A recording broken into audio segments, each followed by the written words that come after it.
नमस्कार, मैं रीमा प्रसाद।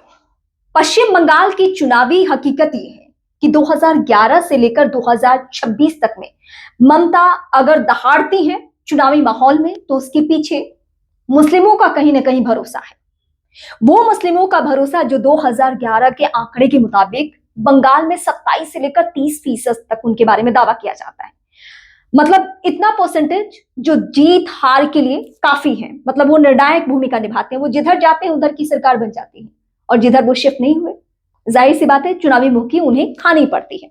ममता बनर्जी इसे बखूबी समझती हैं। लेकिन आंकड़े क्या कहते हैं? वो कौन कौन से पश्चिम बंगाल के जिले हैं जहां पे मुस्लिमों का प्रभाव ज्यादा है?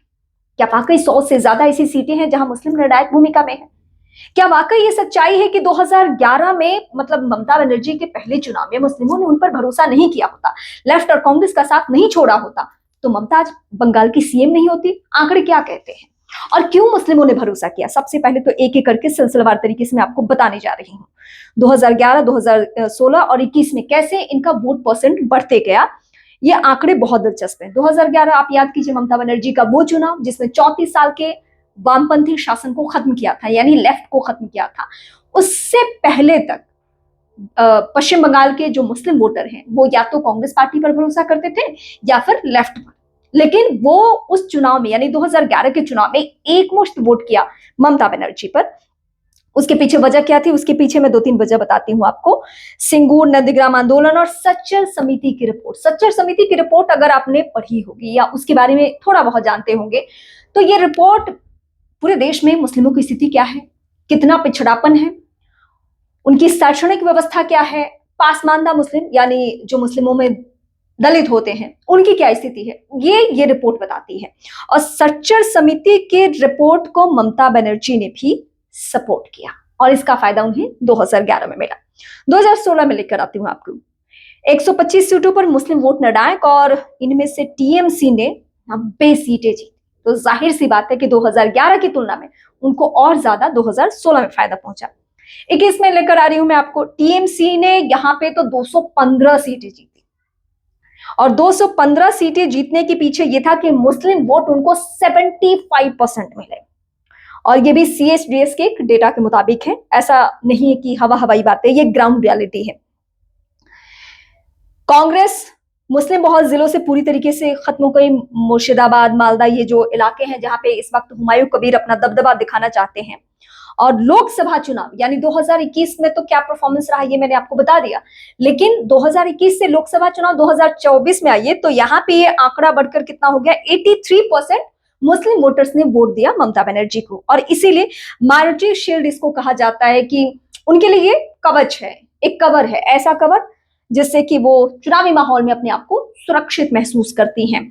अब आते हैं हम 2026 के, मतलब मौजूदा वक्त में, कि इस बार क्या खेल बिगड़ जाएगा ममता बनर्जी का? क्या मुस्लिम साथ छोड़ देंगे? क्योंकि एक तो उन्हीं के एक वक्त में चहेते रहे और बीजेपी के भी चहेते रहे हुमायूं कबीर ने, जो बंगाल का वो इलाका जहां पे मुस्लिम वोटर्स की संख्या ज्यादा है, उन सीटों पर जहां मुस्लिमों का प्रभाव है, वहां पे कैंडिडेट उतारने वाले हैं हुमायूं कबीर और एआईएमआई, असदुद्दीन ओवैसी के साथ भी गठबंधन की बातें हैं।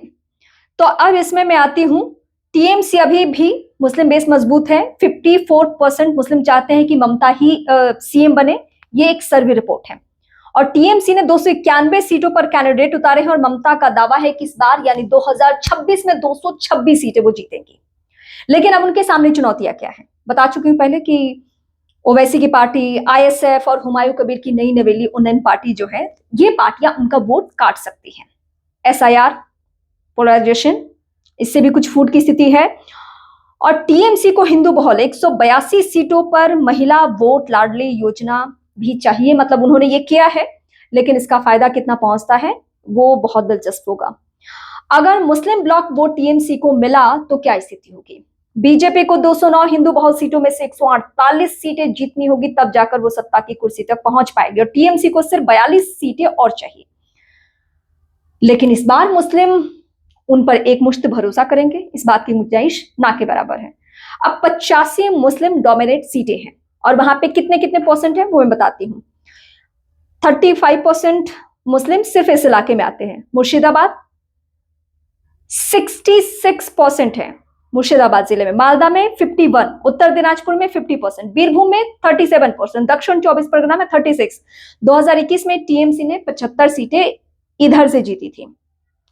मतलब जिन जिलों का मैं जिक्र कर रही हूं, मुर्शिदाबाद, मालदा, उत्तर दिनाजपुर, बीरभूम, दक्षिण 24 परगना, यहां से 89 सीट ऐसी है जहां 30% मुस्लिम हैं और 112 सीटें ऐसी हैं जहां पे 25% मुस्लिम है। 2021 में टीएमसी ने 106, मतलब 112 में से 106 सीटें जीती थी। अब ये जिधर भी शिफ्ट हो जाए तो जाहिर सी बात है कि उसी की सरकार बननी है। अब इस बार क्या होने जा रहा है? अच्छा, इस बीच ममता बनर्जी पर तुष्टीकरण का आरोप लगते रहा है। क्यों लगते रहा है वो जरा मैं बता देती हूँ। सबसे पहले 2011 में मैं लिया चलती हूँ, जब उन्होंने सत्ता की कुर्सी संभाली। उसके बाद इमामों को 2500 से 3000 महीना मुअज्जिनों को उन्होंने दिया। मदरसा विस्तार, ओबीसी लिस्ट, सैकड़ों नई मदरसाए, आलिया यूनिवर्सिटी, हज हाउस, कई मुस्लिम जातियों को ओबीसी में जोड़ दिया, जिससे कि ओबीसी को जो फायदा पहुंचता है, मतलब आरक्षण जो मिलता है, वो इन्हें भी मिले।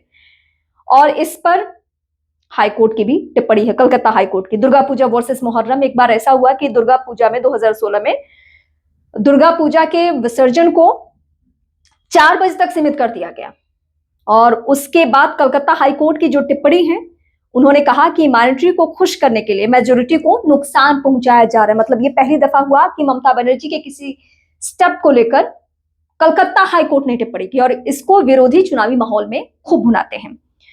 सीएनआरसी के विरोध में हिजाब पहन के सीधे वो पहुंच गई और रामनवमी हिंसा पर सख्ती वर्सेस मुस्लिम मुद्दों पर नरमी। मतलब ऐसा आरोप लगते रहा कि वो हिंदू त्योहारों को लेकर उतनी सक्रिय नहीं दिखती है जितना मुस्लिम त्योहारों पर। हालांकि वो कई बार चुनावी माहौल में कह चुकी है कि मैं हिंदू ब्राह्मण हूं और इसलिए मेरे ऊपर ये सारे एलिगेशन नहीं लगना चाहिए। और बीते चुनाव की अगर मैं 2021 की बात करूं तो कई बार हमने देखा कि मंच से वो चंडी पाठ करती हुई नजर आई या हर धर्म के लोगों को वो मंच पर लेकर पहुंच जाती थी।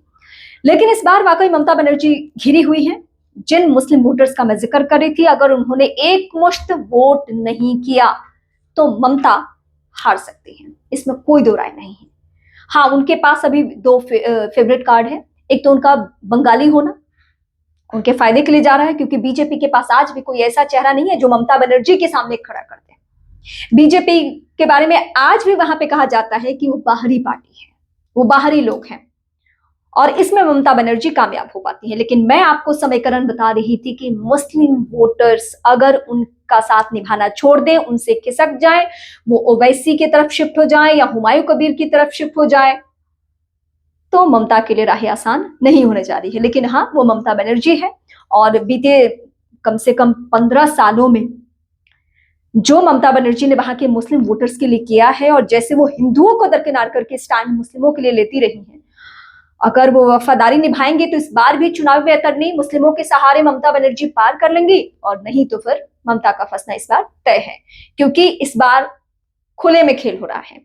मतलब आप देखिए कि इतने सारे अधिकारियों का तबादला होना, चुनाव आयोग 2 फेज में 8 के कंपेयर में 2 फेज में चुनाव करा रहा है, बीजेपी पहले से ज्यादा अग्रेसिव हो चुकी है और इस बार मतलब आप ये मान कर चलिए कि आने वाले अभी 20 से 25 दिनों में ममता बनर्जी के लिए और भी ऐसी चीजें तैयार की जाएंगी जिससे कि उनका निकलना मुश्किल होगा। फिलहाल आप मुझे कमेंट करके जरूर बताएं कि क्या मुस्लिम वोटर्स अभी भी ममता पर भरोसा करेंगे या हुमायूं कबीर या कहीं और वो शिफ्ट हो सकते हैं? क्या इसकी गुंजाइश बन रही है? ममता बनर्जी जैसी धाकड़ लेडी जो चुनाव के दौरान अलग से अलग स्ट्रैटेजी तैयार करती हैं, क्या इस बार वो स्ट्रैटेजी बनाने में कामयाब होंगी या फंसती हुई नजर आ रही हैं?